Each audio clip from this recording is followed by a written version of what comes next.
Imagine you're stepping into a time machine. 1 minute you're free to buy heroin cough syrup or hire a 10-year-old to mine coal. The next you're slapped with modern law books. In this video, you'll explore 10 everyday habits from 1900 America that would land you in court today, from mail-order machine guns to lead-painted nurseries. If you love history served with a twist, please hit that like button, smash subscribe, and ring the bell so you never miss a time travel tour. And before we start, drop a comment telling everyone what time it is, exactly wherever you're watching right now. Now that your time machine doors swing wide, you find yourself in a soot-stained alley behind a Pennsylvania textile mill in 1905. Before you can even taste the coal dust hanging in the air, a steam whistle splits the morning. It is barely dawn, yet streams of children, some no taller than your ribcage, shuffle past you, lunch pails clanging against their knees. You reach for your phone by reflex. But of course there is no phone, no glow of a screen, no yellow school bus rumble. At this hour, a modern kid would still be wrapped in cartoon sheets. These boys and girls are already 15 minutes late to a 12-hour shift that keeps bread on family tables and kerosene in lamps. Follow them inside, and the mill floor assaults every sense you have. The ceiling vibrates with a roar of looms, each one snapping threads faster than your eyes can track. Warm gusts carry a blizzard of cotton lint that turns every breath into a cough. A foreman thrusts a ledger toward you if you're going to stand there. You'd better count bobbins. Scanning the page, you notice the numbers next to each worker's name: ages 9, 10, 11. The youngest is 7. Her job title: spinner. She darts beneath the iron frames, nimble enough to retie broken yarn before the machine jams. One slip could cost her a finger. Yet each mistake still docks a penny from her weekly pay. Your first instinct is to look for a safety inspector, but in 1905 that role hardly exists. A few states boast token child labor statutes, yet most contain loopholes wide enough to march a whole classroom through. Factory owners simply label every task family assistance, and enforcement is a rumor. You watch a boy wipe sweat with a ragged sleeve and learn he is already the household's second breadwinner. His father died in last winter's mining collapse. Here, childhood isn't a phase, it's a luxury. Step outside the mill and the entire nation hums with the second industrial revolution. Steel, railroads, and electricity promise prosperity. But the rising tide swamps kids first. More than 2 million children under 16.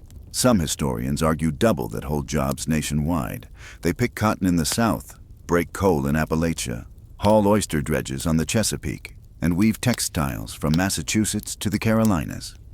Picture yourself complaining about a pop quiz. Now picture a 12-year-old newsie dodging trolleys to sell an evening edition he can't afford to read. Yet, sparks of change begin to glow. Reformers like Florence Kelley and Jane Addams, and organizations such as the National Child Labor Committee, flood newspapers with stories and data. Most powerful of all are the photographs of Louis Hine. He climbs factory fences, crouches in sweatshops, even poses as a Bible salesman just to capture images you can't unsee: breaker boys whose faces are soot black by noon, tiny textile workers standing on wooden boxes to reach the bobbins, a little girl in overalls staring back through a spinning wheel bigger than her entire frame. Those prints reach living room coffee tables and Capitol Hill desks alike, forcing the country to face what the whistle drowns out. Congress finally responds in 1916 with the Keating-Owen Act, banning interstate commerce and goods produced by the youngest workers. You cheer only to watch the Supreme Court strike it down 2 years later in Hemmer v. Dagenhart, insisting federal power cannot regulate production. Progress stalls but never quite dies. States tighten their own rules. Compulsory school laws spread, and public disgust grows louder with every fresh photograph that lands on a Sunday front page. Then comes the Great Depression, and irony speeds reform. With adults desperate for any paycheck, lawmakers gain both moral and economic leverage to push kids out of the labor pool. Fast forward to 1938. You're in the Oval Office as President Franklin D. Roosevelt signs the Fair Labor Standards Act. For the first time, federal law sets a nationwide minimum working age of 16 for most industries, caps the work week at 44 hours, and demands overtime pay. Its child labor provisions look modest by modern standards, yet they are revolutionary. The Supreme Court, facing a nation in crisis and a Congress ready to expand the bench, now upholds an expansive view of the Commerce Clause. If exploitation poisons interstate markets, Washington can step in. Return to your own century and you might assume the story ends there. Spin the globe, though, and more than 150 million children still work today, many under conditions eerily similar to what you just witnessed. Even inside the United States, loopholes linger, especially in agriculture, where kids as young as 12 can spend full summer days bending over blueberry rows. Your history lesson becomes a moral nudge every grocery receipt, stock purchase, and ballot you cast echoes across decades. You exhale, tasting clean air instead of lint. Your smartwatch vibrates. Recess hasn't even started for the fifth graders down the street. Laws, activism, and public conscience have pushed society miles forward since 1905, yet your journey shows that progress is neither automatic nor permanent. Every protection won for children was argued, photographed, legislated, and defended by ordinary citizens, people who refuse to treat childhood as a disposable commodity. So, when you close the time machine hatch and step back into your living room, take stock of what you experienced. Remember the 7-year-old spinner whose fingers raced steel for pennies? Remember the breaker boy whose lungs filled with coal before his 12th birthday? Their ghosts haunt more than history books. They challenge you to stay vigilant.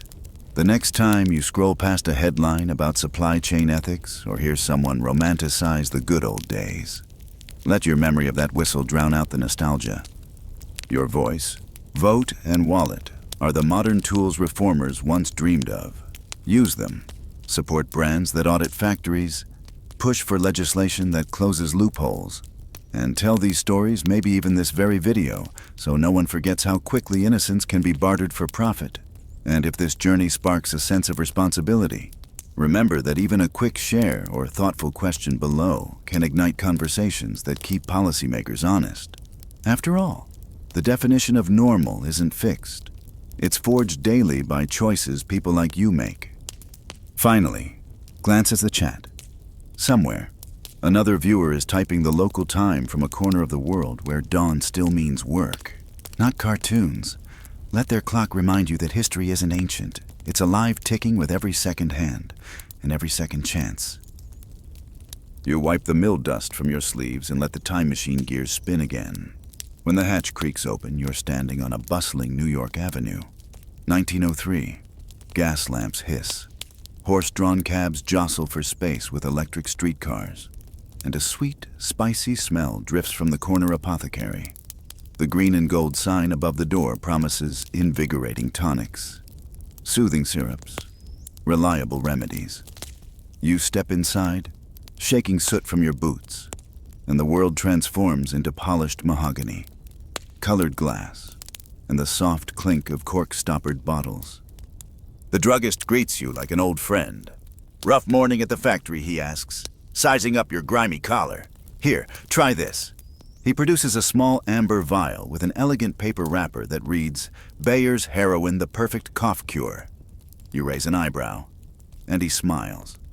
1 teaspoon will clear your lungs, lift your spirits, and let you sleep like a baby. Behind him, shelves glow with ruby liquids and snow-white powders, Vin Mariani wine fortified with coca leaves, Mrs. Winslow's soothing syrup laced with morphine, Dr. Tucker's nerve tablets boasting pure cocaine alkaloid. Each label sports cherubic children, alpine vistas, or crisp medical endorsements. Even the cash register is embossed with serpents entwined around a chalice, ancient symbols of healing that make every purchase feel sanctioned by history itself. You test the social temperature by scanning the customers. A seamstress trades coins for tonic wine to keep her sewing hand steady through midnight deadlines. A banker pockets a handful of cocaine toothache drops and jokes that they sharpen arithmetic. A weary mother asks for 2 bottles of soothing syrup to quiet her teething twins. The pharmacist assures her the medicine is as harmless as poppy tea. None of them whispers or averts their gaze. Buying narcotics is no more scandalous than buying peppermints. In fact, Heroin debuted only 5 years earlier as a less addictive substitute for morphine, so says a prominent German chemical company's advertisement now tacked beside the cash box.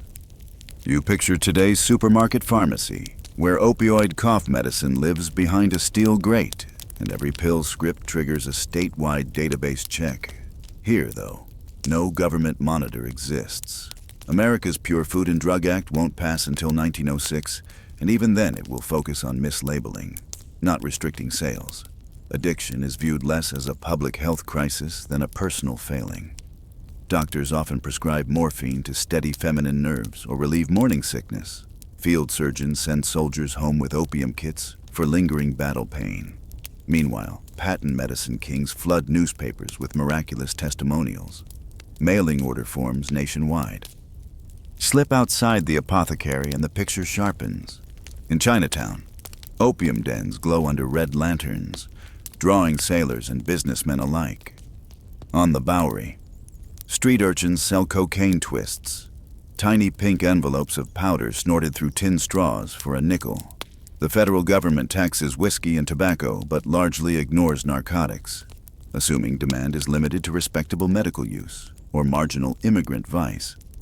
You recall a modern infographic warning that 3 days of prescription opioids can triple your risk of dependency. And your stomach tightens. No one here has that data. The little girl tugging her mother's skirt may grow up watching withdrawal convulsions she'll never name. Yet whispers of danger circulate. Medical journals print case reports of heroin habitués who require escalating doses to stave off the horrors. Southern sheriffs blame cocaine for crimes they once attributed to moonshine. Missionaries writing from Chinese treaty ports describe opium's grip on entire villages. Even President Theodore Roosevelt appoints Dr. Hamilton Wright in 1908 as the nation's first opium commissioner, tasking him with quantifying the menace. Wright's chilling statistics: an estimated 200,000 Americans, chemically dependent, ripple through churches, women's clubs, and labor unions. Newspapers reprint lurid tales of factory workers pawning boots to buy morphine ampules, or prostitutes peddling cocaine to survive the night shift. Momentum builds for federal action. In December 1913, you attend a packed congressional hearing where reformers brandish Lewis Hines photographs, this time not of breaker boys, but of infirmary cots lined with gaunt teenagers shaking from withdrawal. Pharmaceutics lobbyists argue that regulation will punish legitimate patients and cripple innovation. Yet, the mood has shifted. With World War I looming, politicians fear a population dulled by narcotics and a black market feeding both urban vice and rural despair. The resulting Harrison Narcotics Tax Act of 1914 seems modest. It doesn't ban opiates or cocaine outright.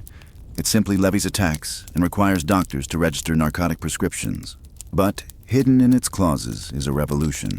By tying regulation to interstate commerce and taxation, Congress grants the Treasury Department and soon the Justice Department authority to pursue unlicensed sellers, seize shipments, and jail physicians who prescribe habitually.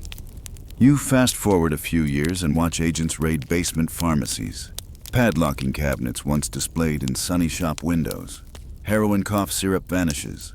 Cocaine toothache drops make way for aspirin. Soothing syrup rebrands as alcohol-free gripe water. Addiction rates initially dip, then morph as street dealers replace apothecaries. The cycle you know all too well begins. Stricter laws provoke more profit for underground networks, which fuels even stricter laws. By 1970, the Controlled Substances Act will classify heroin and cocaine as Schedule I and Schedule II drugs, high potential for abuse. No accepted medical use for the former, cementing federal prohibition and stiff prison terms. Step back into your own decade and the irony bites.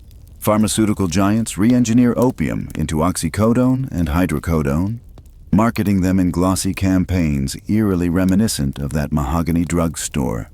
You see lawsuits, documentaries, and grieving parents' rallies. You see overdose memorial benches carved with dates that begin when their owners were still children. Regulation failed to foresee marketing flair, corporate lobbying, and synthetic chemistry's agility. What began as free market optimism swung to prohibition, then settled into a tug-of-war where public health, criminal justice, and profit rarely pull in the same direction. Your mill experience taught you that child labor ended only when outrage, evidence, and economic pressure converged. This journey through the apothecary teaches a related lesson. Knowledge without vigilance is a revolving door. Society discovers harm, reins in excess, congratulates itself, and then watches new actors exploit fresh loopholes. You, the traveler, carry the uncomfortable privilege of hindsight. When you hear a friend dismiss opioid overdoses as personal weakness, you can describe shelves where morphine candies sat beside licorice, sold to mothers who trusted the labels. When someone proposes tearing down prescription databases in the name of freedom, you can recount newspapers from 1912 begging Congress to act because doctors could no longer track their own scripts. Let the smell of cocoa wine linger in your memory the next time you read an ingredients list. Ask whether a product's safety relies on marketing or on transparent science. Support harm reduction strategies that treat addiction as a medical issue, clean needle exchanges. Naloxone distribution because history shows punishment alone pushes users into darker corners. Demand that pharmaceutical firms publish full clinical data and that watchdog agencies remain funded. And never underestimate the quiet power of images. Heinz photos of wasted youths and mothers' testimonies swayed a nation before social media existed. A single viral post today can rally millions if you share it responsibly. You step back through the time machine door, the mahogany scent fading behind you. Sirens outside your window belong to an ambulance, not a temperance parade. Yet the core dilemma persists. How do you balance relief of pain with prevention of misery? There is no final answer, only perpetual calibration. Your role is to stay informed, speak up, and vote for policies grounded in evidence, not nostalgia or fear. Close the hatch, breathe the 21st century air, and check the comments. Viewers from Manila, Nairobi, and Sao Paulo are already typing their local times and their stories of family members lost or saved. That global chorus reminds you that history isn't confined to dusty bottles. It pulses in living veins, waiting for the next decision you will make. You leave the apothecary's flickering gaslights and step back into your time machine. Its gears grind, and a moment later you spill out onto a railway platform in Birmingham, Alabama. 1912. The humid night hums with katydids and hissing steam. But what grabs your eye are the painted arrows on the depot wall, white waiting room to the right, colored waiting room to the left.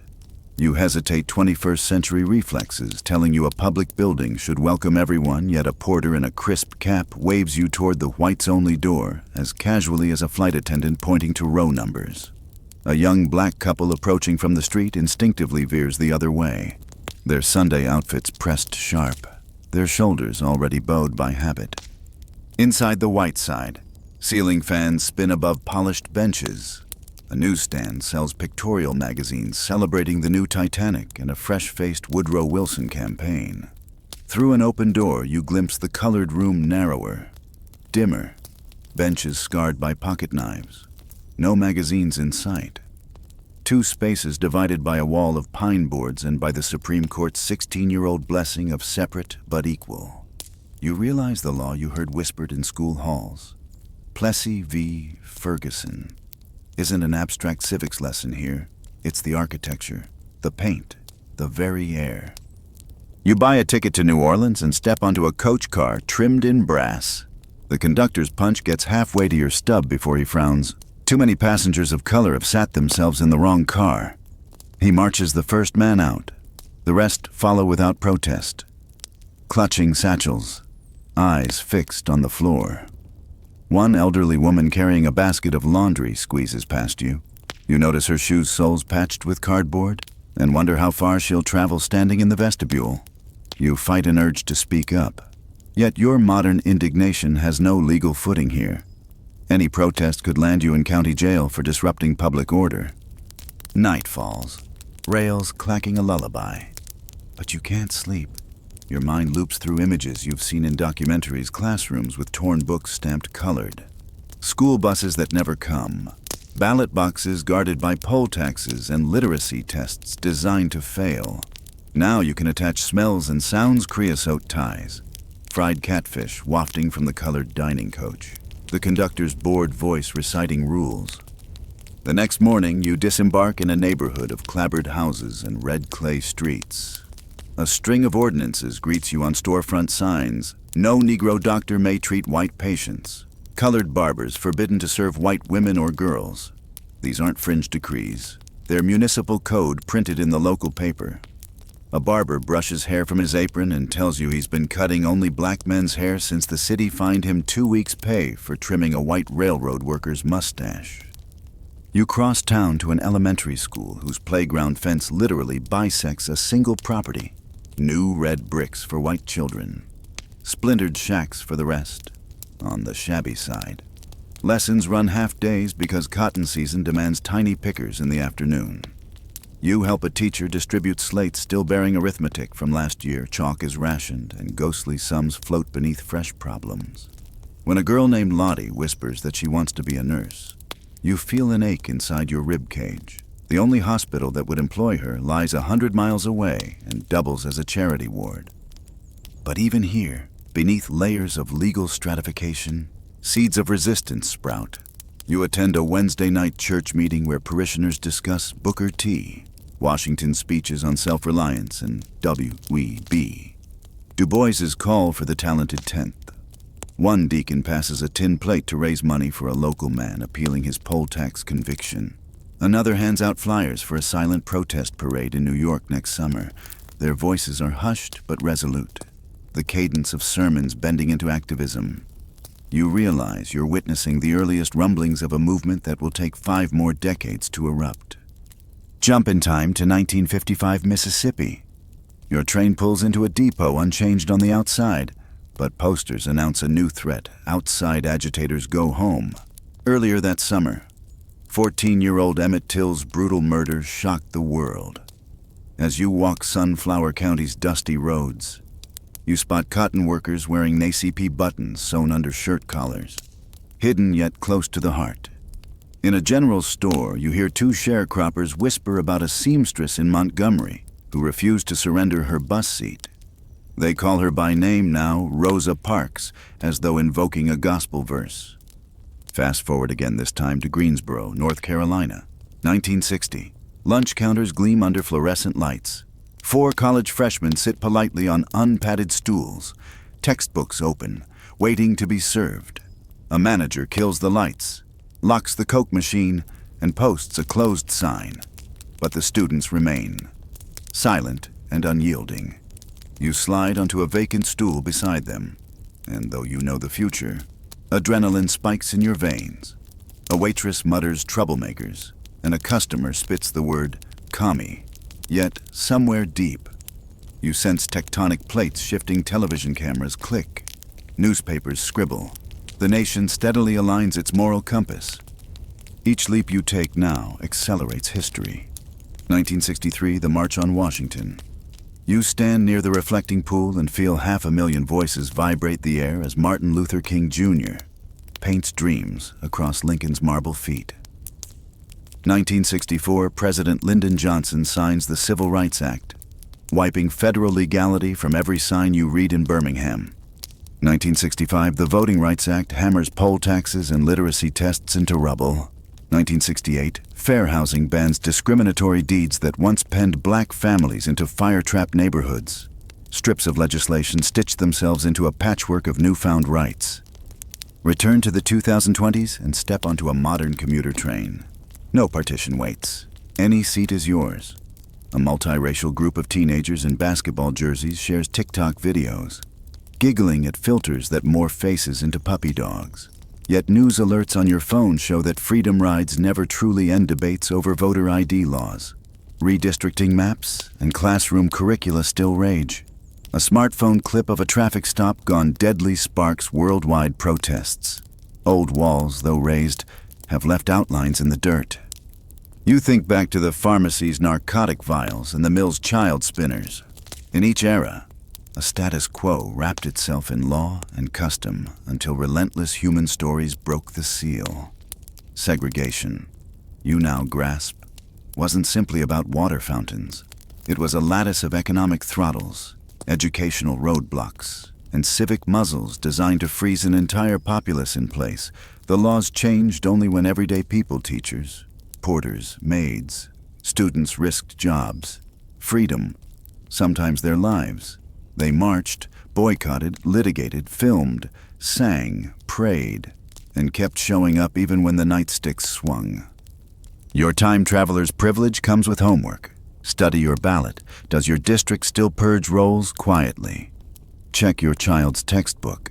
Does it name all the voices who fought for that seat on the bus? Support organizations pressing for equal access to polls, to schools, to capital.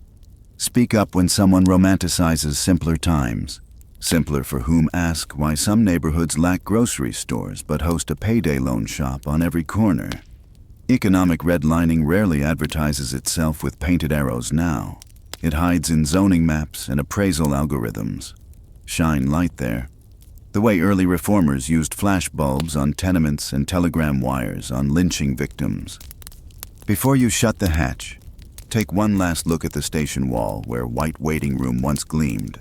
A mural covers it today, children of every shade holding hands beneath the words, "Justice Journey, we've come far. We've far to go." Snap a mental photo. Then scroll the comments below this video.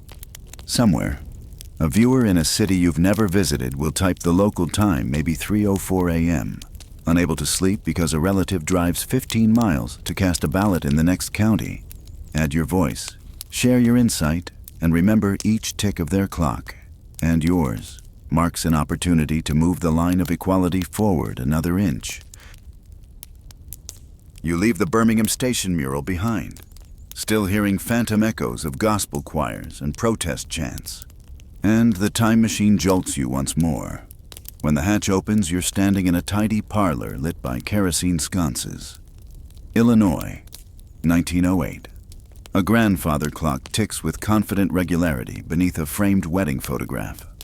On its glossy mahogany surface lies Blackstone's Commentaries, bookmarked at a line you've never forgotten from college history class by marriage. The very being of the woman is suspended. The husband and wife are one person in law. You now see what that sentence meant in day-to-day life. Down the hallway, a door slams. Porcelain shatters, and a woman's sob catches in her throat. A neighbor knocks, glances at you, then shakes her head. This is family business. Within these walls, the law's reach ends. If the husband forces sex tonight, every sheriff in the county will say it isn't a crime because, legally, a wife's consent is presumed permanent and unrevocable the moment she says, "I do." You feel the same outrage that sparked in the segregated lunchroom. But here there is no public counter to occupy. No whites-only sign to photograph, only silence and disbelief cloaked by lace curtains. Step outside and walk Main Street. Barbershop banter ranges from Teddy Roosevelt's antitrust crusade to the Cubs' pennant hopes. But not one man questions the marital rights code. Newspapers treat domestic violence, much less marital rape, as tawdry gossip or a punchline in a comic strip. Police blotters occasionally list wife beating. Punishable by a small fine, forced intercourse is invisible, unspoken, a wound without a name. The doctrine stretches back centuries to Sir Matthew Hale's 1736 pronouncement that a husband could not be guilty of raping his wife because her consent was given at the altar for all time, iron law, custom fitted to patriarchy. You sense how thoroughly that dogma shapes every social interaction. Pastors preach obedience. Doctors blame hysteria on feminine nerves. Judges toss petitions from wives seeking separate residences. Move the time dial to 1948. The parlor radio now crackles with big band trumpets and war returnee news. Rosie the Riveter posters are rolled up in attics. Women who built bombers are expected to return quietly to kitchens. But cracks appear. You sit in the gallery of a Los Angeles courtroom where a wife, Dorothy, testifies through tears that her husband forced her. But the judge instructs the jury to disregard. The statute simply doesn't contemplate such a crime. She loses. Headlines reduce her to nagging spouse. Yet, in hidden corners university seminars, progressive churches, the earliest printed leaflets of the National Organization for Women Scholars begin questioning marital immunity. Fast forward to 1971, and you're in Manhattan at a consciousness-raising circle, stuffed into a studio apartment. Second-wave feminists pass a talking stick, literally a wooden spoon in a candlelit semicircle. One woman describes waking to her husband's weight pinning her wrists. Another whispers that police laughed when she dialed for help. Each testimony breaks a bit more of the invisible shell around the issue. And you watch language evolve in real time: ravishment, brutality. Finally, the clear, modern word rape.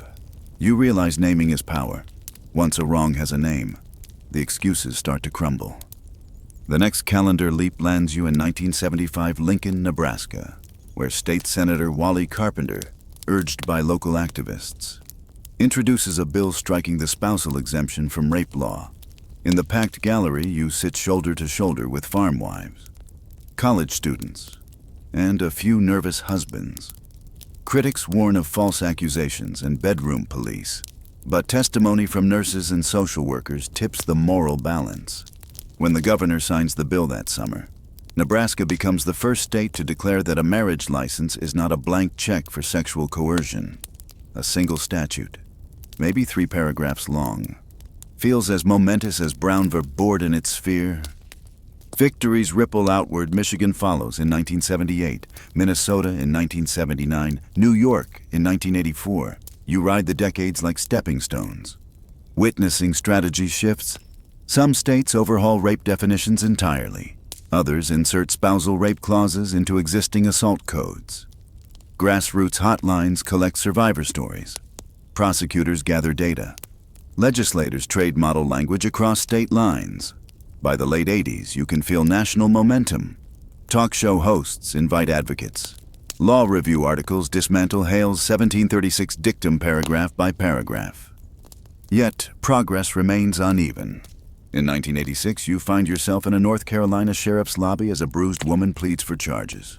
The deputy flips through a code book that still shields husbands unless the wife is living apart and has a restraining order. She meets every criterion except one. She fled the house only yesterday. The deputy shrugs. You taste the metallic tang of a system halfway reformed, words changed on paper but not yet printed in every mind.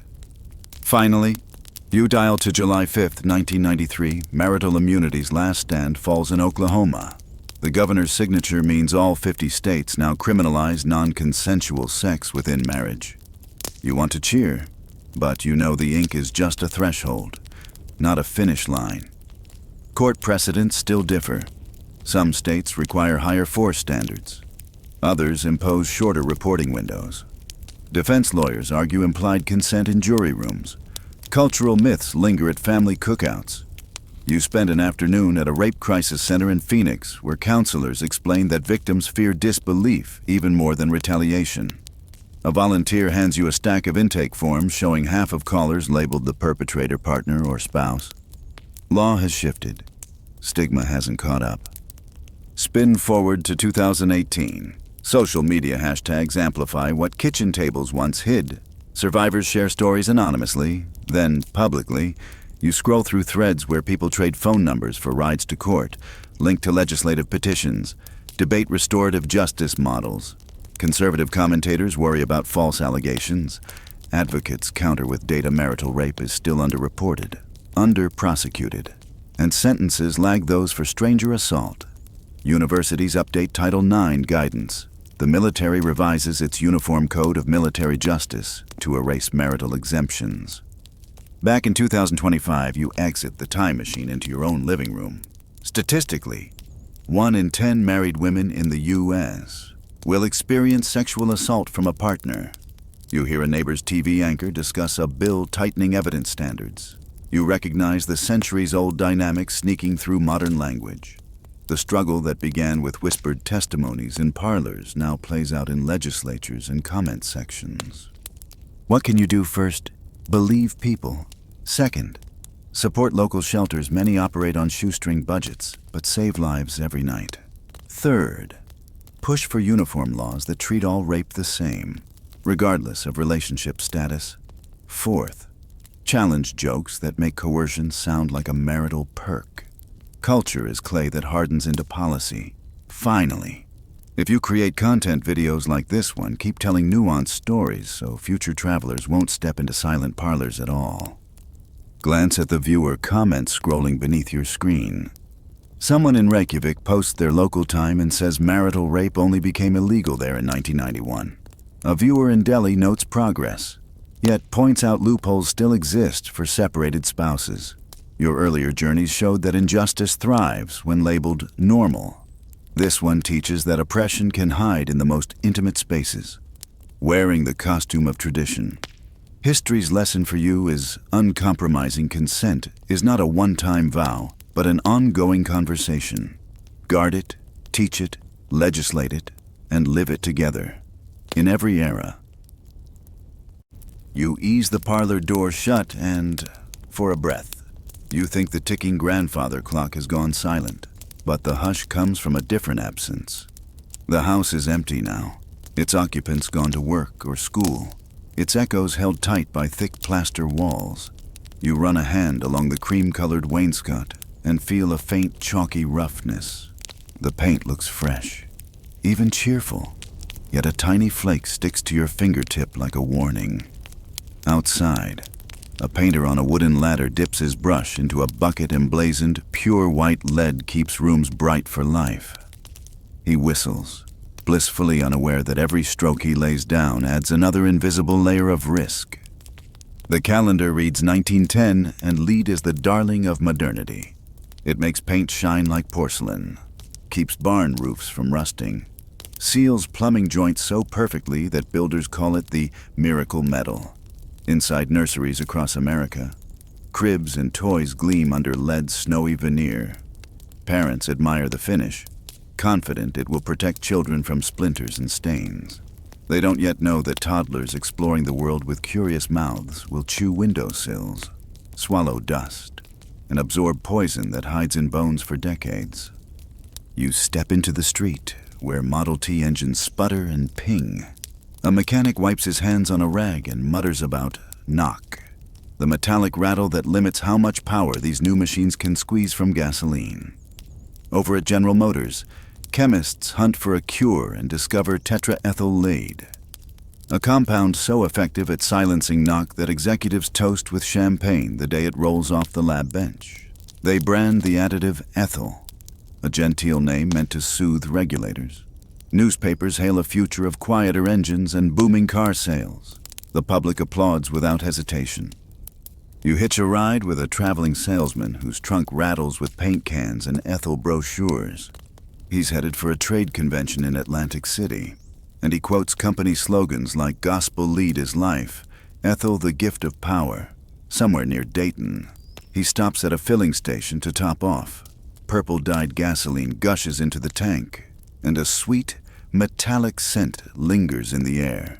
A breeze carries it across picnic blankets where kids chase kites, mothers hand out lemonade, and nobody imagines that each exhale now contains microscopic sparks of heavy metal destined for their bloodstream. By 1924, the honeymoon fractures. Workers at Standard Oil's New Jersey refinery hallucinate insects crawling over their faces, then collapse. 5 die within weeks. Reporters dub the plant the loony gas building. Public health pioneer Dr. Alice Hamilton testifies that lead has been harming laborers for centuries in mines and smelters. Putting it in gasoline will spray the toxin across every city block. Industry executives argue the casualties are rare, unfortunate accidents, promise better ventilation, and persuade the U.S. Surgeon General to approve limited production while long-term studies proceed. No federal agency exists yet to scrutinize the data. The Environmental Protection Agency is still 40 years away. The sales curve climbs unchecked. Fast forward to the 1940s. You stand on an elementary school sidewalk in St. Louis, clipboard in hand, watching 4th graders jump rope. A health department nurse brings grim news half the kids tested show blood lead levels high enough to impair cognition. The culprit is obvious paint chips in classrooms, exhaust from bumper-to-bumper traffic outside, but no national law mandates change. Parents write letters. City councils wring hands. Paint manufacturers fund ads blaming poor housekeeping for any problem. You hear the same dismissal repeated in doctors' offices. A little lead never hurt anyone who kept a tidy home. The time machine whirs, landing you in Pasadena, 1965, inside a sterile lab where geochemist Claire Patterson calibrates his mass spectrometer. He's mapping Earth's ancient atmosphere, but keeps finding modern lead contamination in every rock sample. Frustrated, he measures city air and discovers concentrations hundreds of times higher than natural background. He publishes paper after paper, testifies before Congress, and endures smear campaigns labeling him an alarmist. Still, the evidence spreads like snowmelt. Pediatricians link lead to lower IQ, impulsivity, and hearing loss. Criminologists begin noticing correlations between urban lead exposure and later spikes in violent crime. The once invisible hazard acquires a grim, statistical face. Momentum finally tips in 1970 when public outrage over smog and river fires convinces lawmakers to create the EPA. Under the new Clean Air Act, officials set phase-down targets for leaded gasoline, sparking lawsuits from oil giants and the lead industry. Yet, catalytic converters required for smog control can't survive lead, giving regulators a powerful technological ally. At the same time, consumer advocates push for safer housing codes. You attend a Boston City Council meeting where mothers hold up photos of toddlers with peeling paint welts around their mouths. The council votes to require lead-safe certification in rentals, a first domino in a chain that will reach the White House. January 1978, the Consumer Product Safety Commission bans lead-based residential paint nationwide. You celebrate in a Queens apartment freshly coated in acrylic latex. But downstairs, a landlord keeps boxes of old stock in the basement, planning to use it up. Bans slow new contamination, yet leave millions of homes already saturated. Meanwhile, service stations from Maine to California switch to unleaded pumps. But classic car clubs complain their engines ping, and backroad shops quietly offer leaded fuel for years. Progress, you realize, rarely travels in straight, decisive lines. It zigzags between economics, nostalgia, and hard science. By 1996, the last drops of leaded gasoline vanish from American highways. You stand at a suburban pump where a sticker proclaims, "Unleaded only, it's the law." The air smells the same. But epidemiologists predict children born this year will average 2 to 5 IQ points higher than kids born a generation earlier. It's an astonishing public health win, though few motorists notice. Victories over toxins seldom leave flashy monuments. They hide in statistics, lower crime rates, fewer special education referrals, longer lifespans. The time machine pulses one more jump. Landing in 2014, Flint, Michigan. Pipes laid a century ago leach lead when city officials switch water sources without corrosion control. Brown water flows from kitchen taps, and mothers mix formula with poison. You remember 1924's refinery deaths, 1940's classrooms, Patterson's lab alarms, and you feel history looping back like a tragic refrain.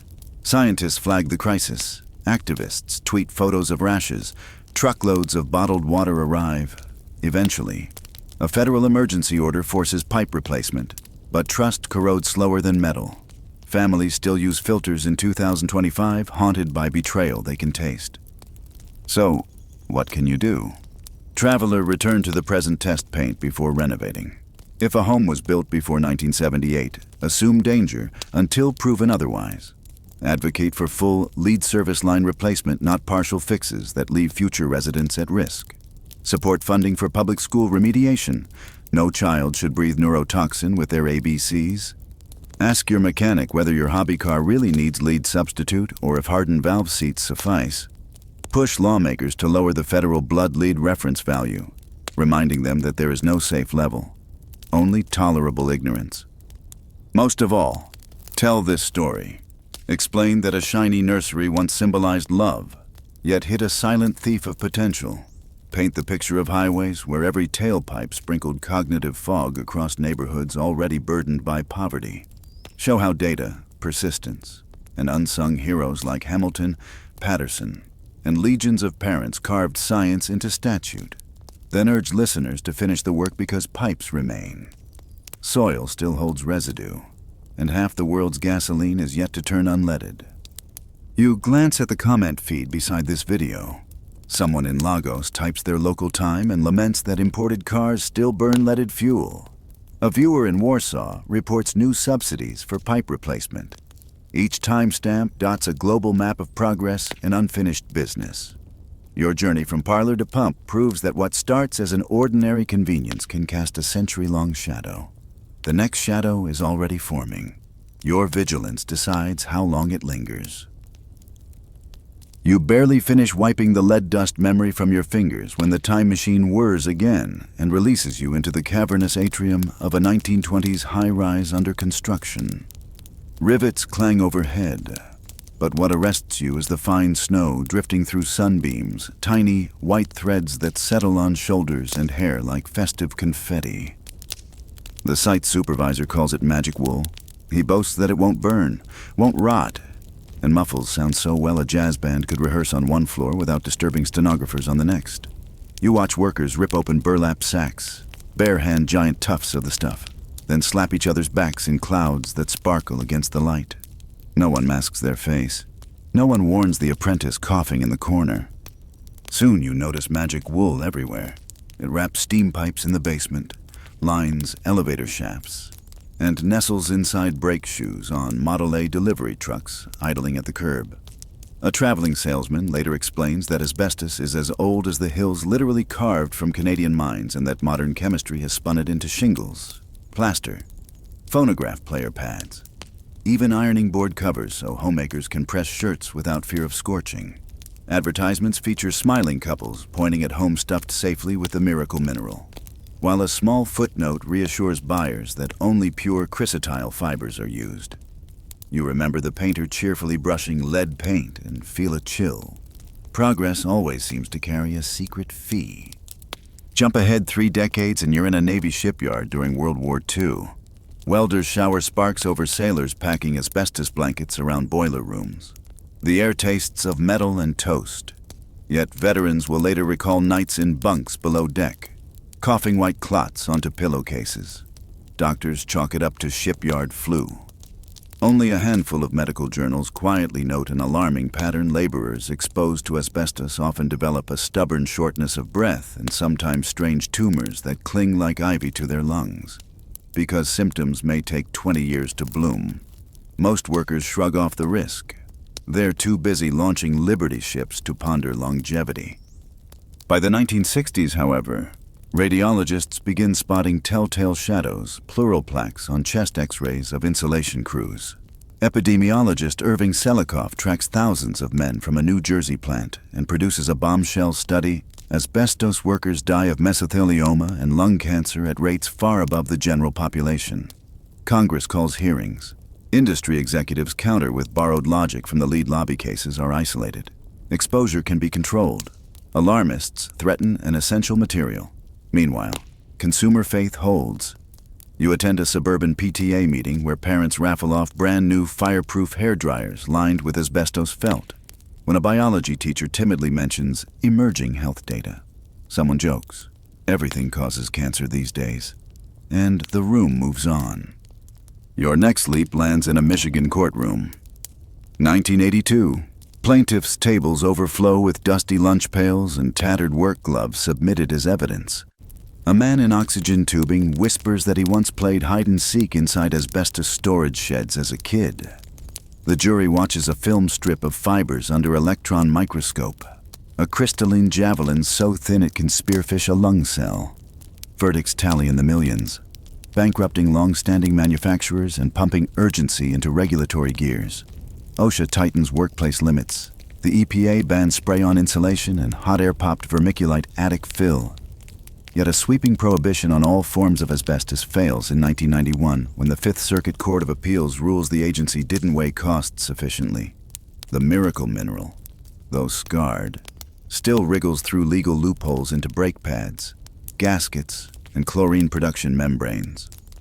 You ride the timeline to March 18, 2024 and stand inside EPA headquarters as Administrator Michael Regan announces a final rule banning every ongoing use of chrysotile asbestos, the last variety still legal in the United States. Reporters jot statistics: nearly 40,000 Americans die each year from asbestos-related diseases. and substitutes now exist for every remaining application. The rule, issued under the updated Toxic Substances Control Act, phases out asbestos diaphragms in chemical plants within 5 years and automotive brake linings within 6. Emergency exceptions vanish entirely by the decade's end. It is the first comprehensive asbestos ban ever to survive court challenge, and applause ripples through the atrium like a sigh of release. EPA, Gov Federal Register, Gov. Yet your celebration is tempered when you visit a demolition site on the city's east side. Crews wearing respirators peel crumbling floor tiles from a shuttered elementary school built in 1955. Each garbage bag is double-lined, labeled hazardous, and tracked to a secure landfill. A superintendent explains that half the district's buildings still contain asbestos. Abatement funds trickle in slower than ceilings deteriorate. Parents ask why classrooms that look pristine can harbor danger. You recall how leads poison hid in cheerful paint. Invisible threats require faith in unseen science, something budgets and politics often undervalue. Back in the time machine, you zoom overseas to Jakarta, 2025. Traffic chokes beneath billboards touting affordable corrugated roofing guaranteed for life. You touch the ridged sheet, lightweight, inexpensive, packed with chrysotile banned in one country, booming in another. Workers cut panels with circular saws, releasing plumes that drift toward a playground. A local NGO staffer tells you Indonesia imports thousands of tons annually. Global health agencies estimate asbestos will claim 250,000 lives worldwide this year, but bans cover barely half the planet. She hands you a flyer. Your roof should not cost your lungs. Returning home, you open a hallway closet and spot a vintage popcorn-textured ceiling above the coats. Maybe it's innocent cellulose. Maybe not. The lesson crystallizes technology that once seemed heaven-sent can linger like a ghost in walls, pipes, and policy. Safety doesn't arrive with a single regulation.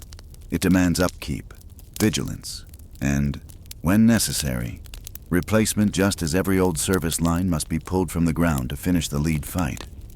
So what role can you play? If you renovate, test before you drill or sand, hire certified abatement professionals and verify disposal paperwork instead of assuming a dumpster hides all sins. Support federal grants that help low-income homeowners rid attics of old vermiculite. In the legislative arena, push your representatives to fund a national asbestos registry linking occupational history to cancer diagnoses. Patterns revealed early can save thousands. And when you spot imported brake pads or potting mixes still labeled asbestos, alert consumer protection agencies. Enforcement stumbles without civilian scouts. Most importantly, share this story with the same clarity that finally toppled lead and marital rape immunity.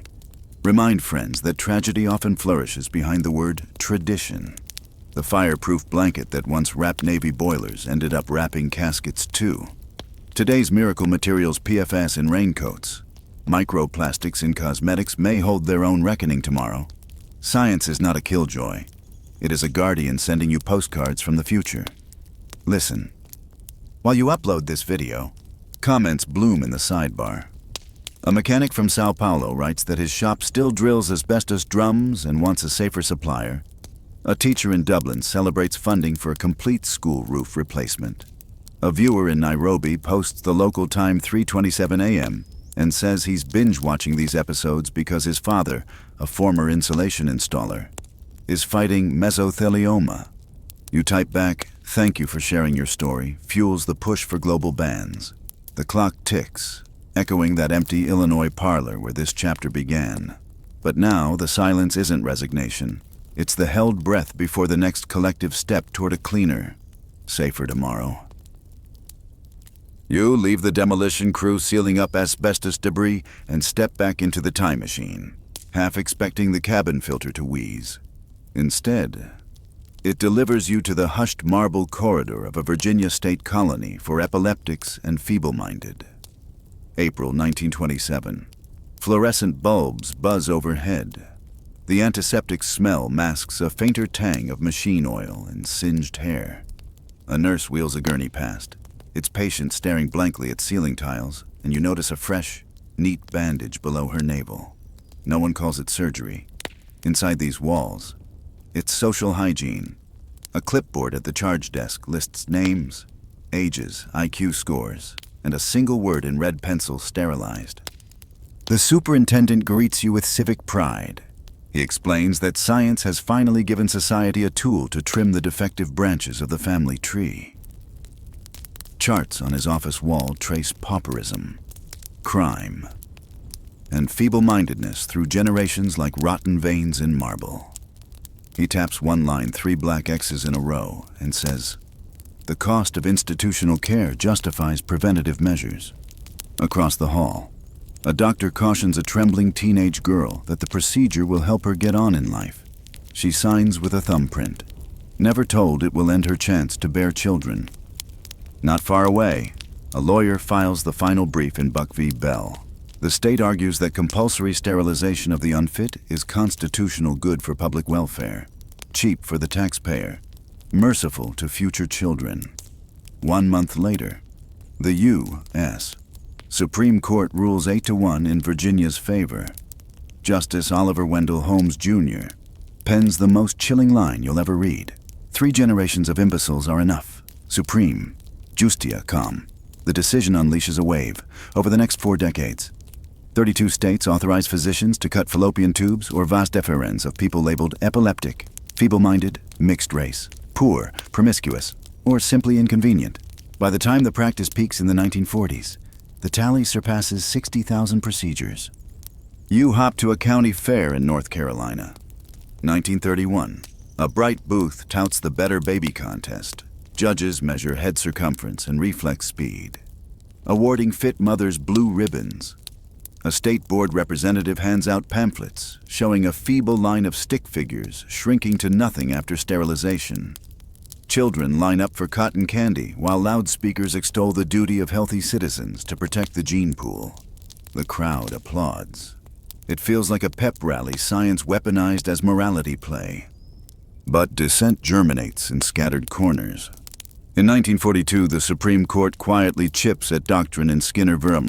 Oklahoma, ruling that forced vasectomies for petty criminals violate equal protection. A thief's fertility is no less sacred than a forger's. Still, states rewrite statutes to skirt the decision. You watch social workers coax signatures in migrant camps, telling mothers the operation is temporary birth control. At an Indian Health Service clinic in the 1970s, a physician schedules hysterectomies for women who came seeking antibiotics. Some are teenagers. Consent forms appear only in English. Translators are absent. By 1979, momentum finally turns. Journalists publish exposés. Survivors testify before Congress. And civil rights lawyers compare U.S. policies to Nazi experiments that once cited American eugenics as inspiration. North Carolina repeals its law and shutters its eugenics board, but keeps silent about restitution. California's governor abolishes similar statutes, yet prisons continue the practice under the radar. You sit in a Sacramento hearing room watching legislators flinch as inmates describe being told a C-section would be quicker if we tie your tubes. The room absorbs their outrage, but budgets and political will lag behind. Flash forward to 2021. California sets aside $4.5 million to compensate living victims up to $25,000 each. Truthout.org survivors fill out forms recalling surgeries from half a century earlier, hunting for hospital records that may never have existed. Many pass away before checks arrive. As you record interviews, a grandmother named Estella shows the rejection letter she received insufficient documentation. Her hands shake not from age, but from rage. April 2025 brings a fresh spark of hope. Researchers and advocates in Utah push a bill that would make their state one of the very few to offer financial redress. Jacobin.com. They compile lists of still living victims, ages now average 80, and plead with Lawmakers Act while someone remains to hear the apology. Opposition reprises old refrains about cost and opening the floodgates. But the public mood has shifted. #justice for the sterilized trends for 2 news cycles. Throughout these decades, science itself evolves. Geneticists debunk the simplistic heredity charts once pinned on asylum corkboards. Sociologists demonstrate that poverty is cause, not consequence, of the traits boards called degenerate. Yet the precedent set by Buck v. Bell has never been fully overturned. Law students still study it, its language intact, a dormant mind buried in constitutional soil. You return to the present and scroll your social feed. A watchdog group posts data showing at least a dozen ICE detainees allegedly underwent hysterectomies without informed consent in 2020. Investigations are ongoing, no convictions yet. The comments section fractures. Some people decry medical genocide. Others shrug it off as rumor. You stare at each reply, hearing echoes of the asbestos lobby saying critics were alarmists. What can you, a traveler armed with hindsight, actually do? Begin locally.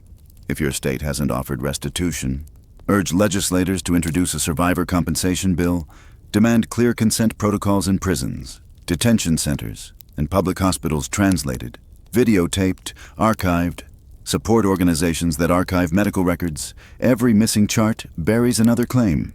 In classrooms, teach that eugenics wasn't fringe pseudoscience but mainstream policy validated by the Supreme Court and university presidents.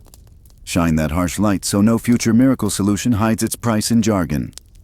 Most powerfully, elevate survivor voices, invite them onto podcasts, quote them in papers, include their stories in your videos.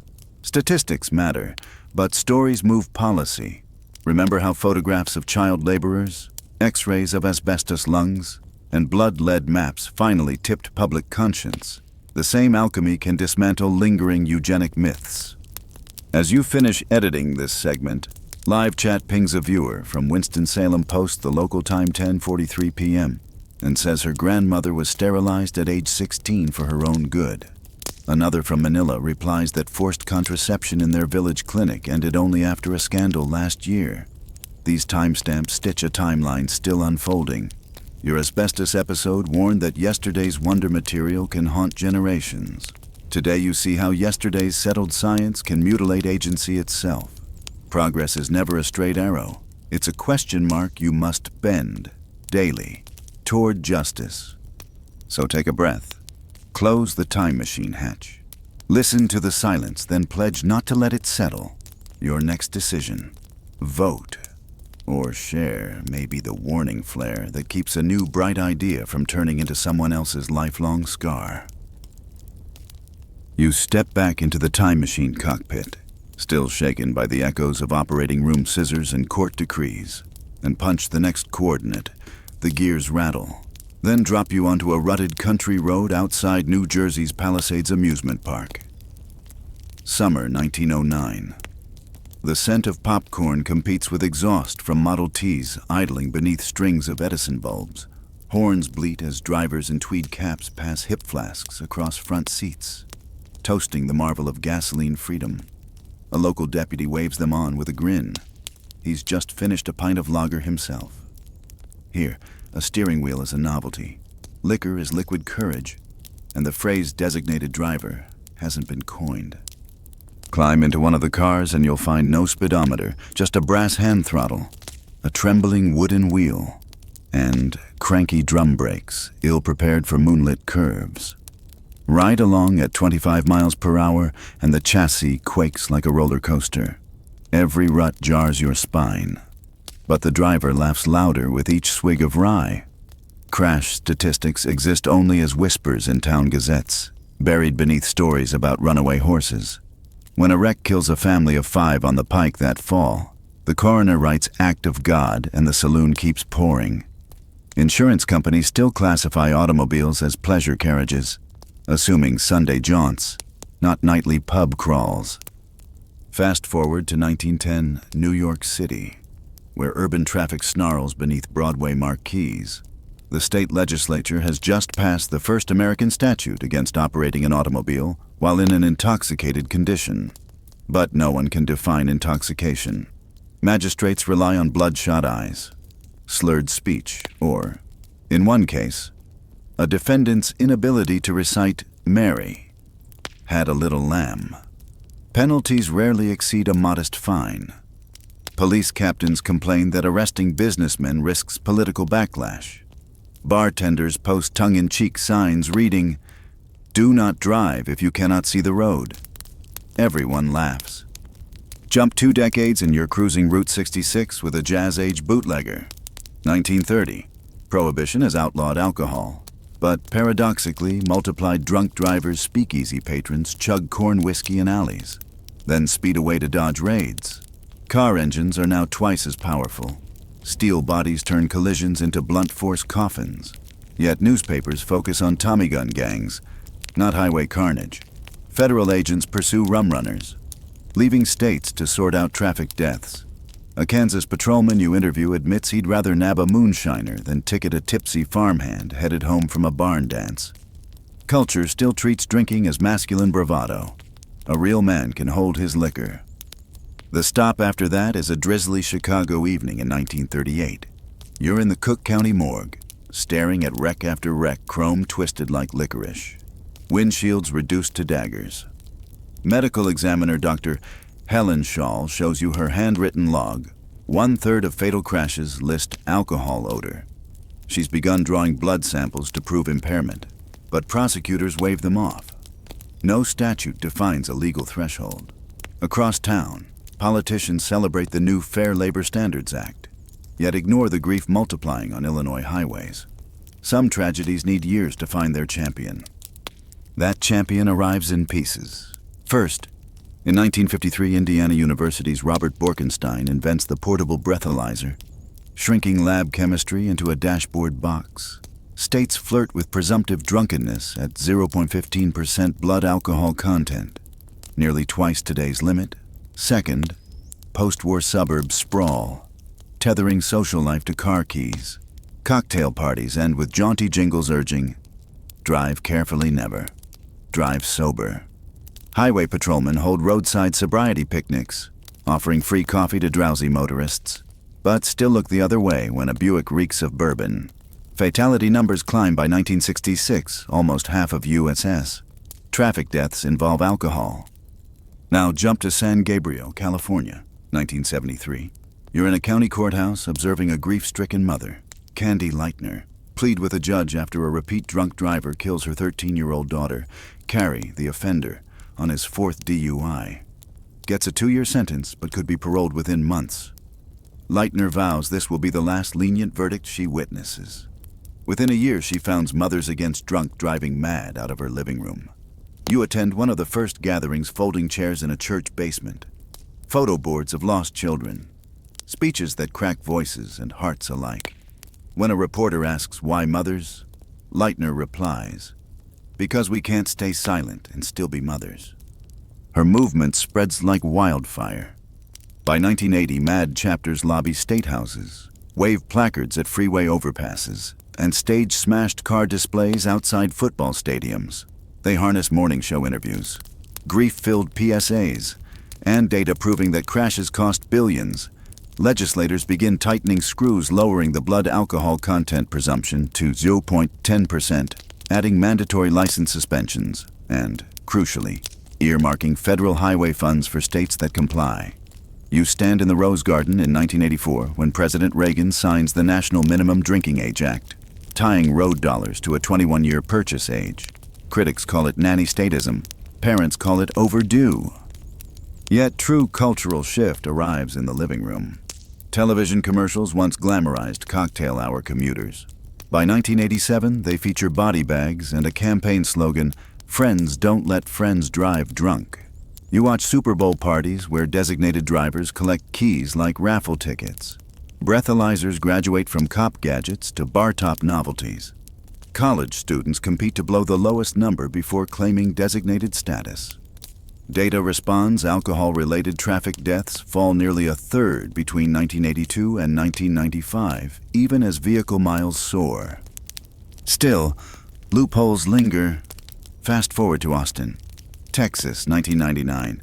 You ride along with officers during a no-refusal weekend where judges sign electronic warrants on the hood of a cruiser. Compelling blood draws from arrested drivers. The practice sparks civil liberties fights but survives court tests.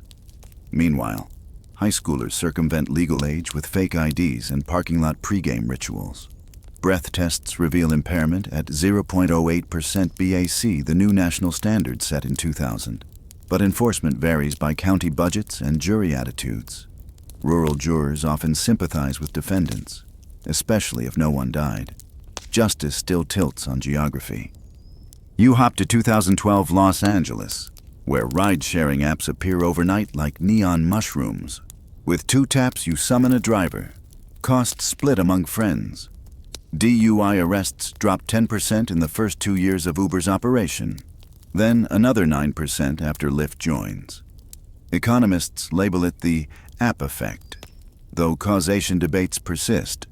Meanwhile, ignition interlock devices, mini breathalyzers wired to starters, expand from repeat offenders to first-timers in many states. Corporate fleets adopt zero-tolerance policies. Some firms require biometric checks each morning before dispatching keys. Present day is Saturday in 2025. You slip into a bar in Flagstaff, Arizona, where a tablet on every table calculates estimated BAC based on weight. Drinks. Time then offers discount codes for rides home. Patrons joke. The tablet nags but saves lives. Police data shows statewide alcohol-related fatalities at their lowest since records began. Yet across town, a hospital trauma surgeon treats a crash victim flown in from a reservation where sobriety checkpoints are scarce and rideshare cell coverage spotty. She whispers that rural deaths are climbing again, a reminder that progress can leave pockets of peril. Link this experience back to the forced sterilizations you just witnessed in Virginia, and a pattern emerges. Policies born of complacency or prejudice endure until grief mobilizes activism. Science provides measurement, and law enshrines a new norm. Just as survivors of eugenics demanded restitution, victims' families turned mourning into mothers against drunk driving and kept lobbying until wheels and whiskey finally parted company in the public mind. So what can you, modern traveler, do first? Never treat a buzz as benign. If you host gatherings, stock non-alcoholic craft brews and post ride-share vouchers on the fridge. Volunteer at sobriety checkpoints. They rely on civilians for legal transparency. Support ignition interlock mandates for every convicted offender, not just habitual ones. Data shows up to 70% reduction in repeat DUIs. Press local councils for well-lit transit stops and rural rideshare subsidies. Danger shouldn't hinge on zip code, and help destigmatize planning ahead. Encourage friends to praise the designated driver, not the risk taker. Each time you publish or share this video, pin resources hotline numbers for impaired driving victims, links to scholarship funds named after lost children, state dashboards tracking alcohol-involved fatalities. Narratives matter. Your viewers remember stories longer than stats. Show them the tweed cap motorist passing a flask, the bootlegger tearing across wet asphalt, the mother in the courtroom clutching a photo, the surgeon wiping sweat under fluorescent trauma lights. Then show the tablet offering a safe ride home. Progress is visible when you stitch past and present into one cautionary reel. Check the live chat before closing the segment. A viewer in Dublin types their time 2:14 a.m. and thanks you for reminding them to book a ride instead of braving the rain. Another from Johannesburg chimes in. Local lawmakers just lowered their BAC limit to 0.05%. Someone in Manila asks whether jeepney drivers face similar rules. You promise a future episode exploring global disparities. For now, seal the time machine hatch, the engine idles, awaiting coordinates for the next chapter. You glance at your own car keys on the console and smile. Knowledge is the best ignition lock of all. You leave the bar's glowing BAC tablet behind and step into the time machine once more. The engine lurches, and when the hatch pops open, you're standing on the grimy bank of the Passaic River, New Jersey, in 1907. Twilight paints the sky lilac, yet the water beneath your boots gleams black as roofing tar. Factory stacks line the opposite shore. dye works, leather tanneries, chemical mills, each one drooling steaming torrents through stubby outfall pipes. A foreman shouts orders as laborers tip wheelbarrows of chromium green sludge straight off the dock. Nobody flinches. The river is a conveyor belt to someplace else. And dilution, they insist, is the truest solvent. A fisherman nearby guts a carp with practiced flicks, tossing the viscera into the same current. He sees your frown and shrugs. Best we've got, he says, wiping his knife on burlap. better than going hungry. You recall how early motorists believed a whiskey buzz made them sharper behind the wheel, another illusion of harmlessness that society will unlearn the hard way. Jump ahead to Pittsburgh, 1936. You board a tugboat pushing coal barges down the Monongahela. Diesel fumes mix with rotten egg stench from upstream coke plants. A rainbow skin coats every eddy. The captain tells you they sometimes light the water at night to burn off oil patches before they clog intakes. Children on the shore wave, their cheeks smudged gray. In school tomorrow, they'll practice handwriting with ink drawn from wells tainted by phenol and benzene, but no law requires filtration. When a deckhand brags that the river's acidity keeps the mosquitoes down, the crew erupts in laughter. Risk, once again, passes for practicality. Now leap to Cleveland. June 22, 1969. Heat shimmers over the Cuyahoga River. Garbage barges bob between bridge pylons. You're on the towpath when a freight train rattles overhead, and a stray spark drops into the water. It meets a floating stew of oil, sawdust, and chemical froth and ignites. Flames race across the surface like a fuse, licking bridge girders, burping black smoke 30 feet high. Fire crews scramble, but the blaze dies in minutes, leaving only char and shame. A reporter snaps grainy photos. Within days, national magazines run headlines, "Some rivers burn." America, already rattled by Vietnam body counts and nightly DUI carnage, finally chokes on the spectacle. Television anchors replay the Orange Inferno beside footage of bald eagles dwindling and babies wearing polka dot gas masks. Earth Day follows in 1970, 20 million citizens marching, chanting, demanding a right not just to drive safely, but to drink safely, fish safely, swim safely. You sense the same electricity that mothers wielded against drunk driving grief morphing into blueprint, anger sharpening into policy. Congress acts.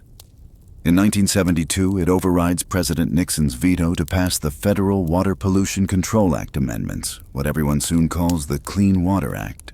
For the first time, dumping waste becomes a privilege, not a given. And every discharge pipe must earn a permit through the National Pollutant Discharge Elimination System. You sit in a packed Senate hearing where industry lobbyists warn of economic collapse. An Ohio mother holds up a mason jar of foul river water and replies, "We're collapsing already. The bill survives." Regulations roll out like mile markers. Textile mills in the Carolinas install settling ponds. Pulp plants swap chlorine gas for oxygen delignification. City councils approve bond issues for sewage treatment upgrades instead of new parking garages. You tour a modernized wastewater plant in Milwaukee. Ozone smells sharp in the air as bubbling tanks teem with microbes digesting what once flowed raw into Lake Michigan. The superintendent beams swimming beaches reopened last summer for the first time in 3 decades. Still, loopholes remain. Leap to 1984 Baton Rouge. An oil refinery secretly bypasses its treatment units at night, venting benzene-rich effluent into the Mississippi.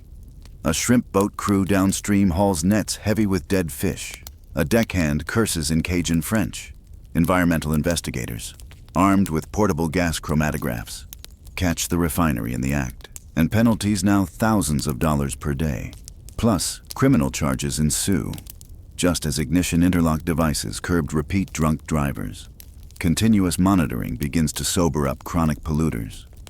Turn the dial to present-day Denver, where craft brewers brag about Rocky Mountain spring water.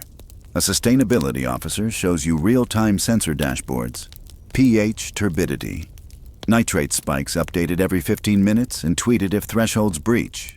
Crowdfunding campaigns by river monitors the way earlier generations funded roadside sobriety checkpoints. Social media memes urge, if it's yellow, let it mellow, save the watershed.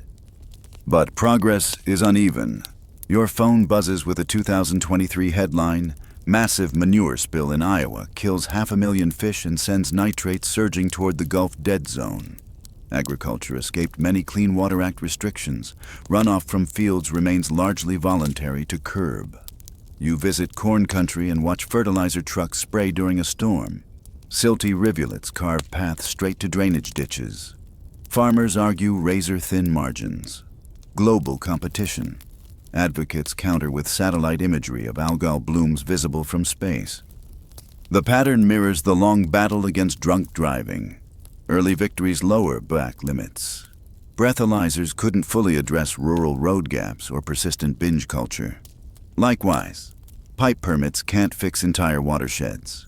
Solutions now pivot to incentives, cover crop subsidies, wetland restoration credits, precision irrigation tech that texts alerts when soil moisture is ripe for planting. Minds shift, slowly, from individual convenience to collective stewardship.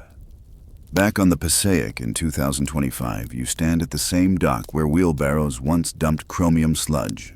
The river still runs brown after storms.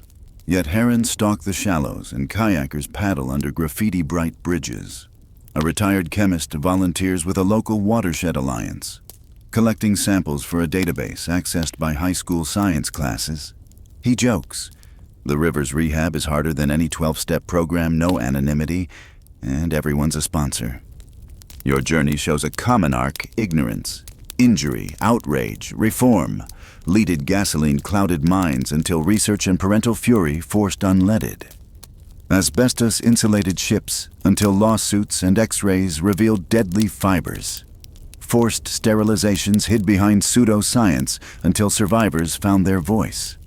The drunk driving war turned after photos of mangled steel and grieving parents filled living rooms. And wastewater pollution triggered national soul-searching when a river literally caught fire. So, what can you do now? First, know your watershed. Every address belongs to one. Tour your sewage treatment plant on Open House Day. Invite a friend who still flushes wipes labeled biodegradable. Support stormwater utility fees that direct cash to green infrastructure like rain gardens and permeable pavements. Eat seafood from fisheries certified for runoff smart practices. If you see suspicious discharges, snap photos, note times, and file reports. Watchdog hotlines often rely on citizen eyes. Second, pressure representatives to finish what 1972 started: close nutrient loopholes, fund aging sewage plant upgrades, enforce consent decrees without diluting fines. Remember how highway funding leverage nudged states to adopt stricter DUI laws. The same fiscal strings can tie farm bill dollars to runoff reductions. And celebrate successes loudly. Each revived swimming hole chips away at cynicism. Reinforcing that policy paired with persistence can heal wounds once deemed inevitable. Check the live chat before closing this segment. A viewer in Toledo types their local time 4:07 p.m. and boasts that Lake Erie's summer algae bloom shrank by half after phosphorus limits tightened. Another from Manila laments river trash but shares news of a new wastewater plant breaking ground. A Californian wonders whether microplastics will be the next clean water crusade. You pin a resource list: citizen science test kits, interactive pollutant maps, grant applications for rain harvesting barrels. You glance out the hatch window one last time. The Passaic's surface ripples with evening wind, reflecting city lights instead of refinery flames.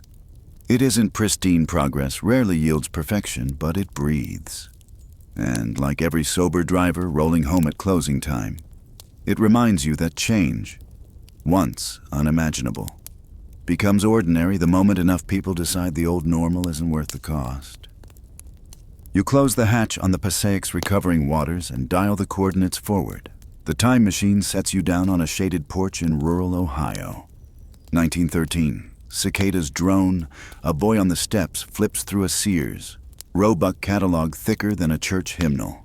He murmurs prices: $12.95 for a revolver, $18.50 for a Winchester repeating rifle, then points to a sketch of a sleek new marvel, the Thompson submachine gun, advertised as a handy tool for home defense or varmint control. All he has to do is fill out the order form, tuck in a money order, and wait a couple of weeks for the UHS post office to deliver firepower directly to his mailbox. No background check, no age verification, no sheriff's signature. The same parcel post that brings piano polish and patent medicine tonics now ships bullet-spitting steel. You ride the parcel's imaginary journey, a rail car rattling past cornfields, a mail truck trundling down dusty lanes. A postman whistling as he drops a long cardboard box at a farmhouse door. Inside, a father pulls the Thompson from its crinkled paper like a Christmas toy.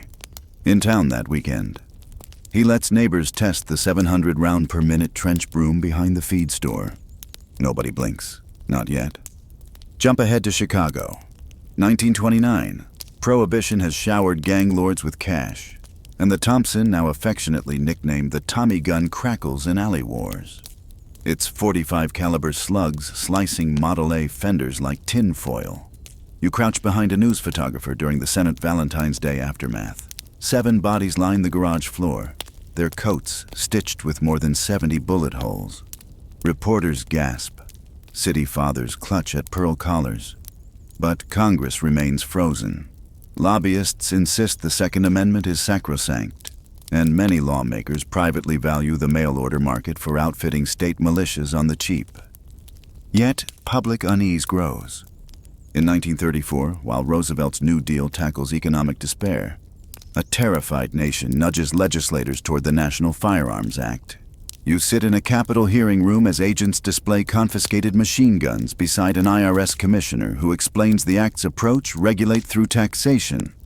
A $200 transfer stamp worth nearly $400 to $500 today effectively prices automatic weapons out of everyday reach.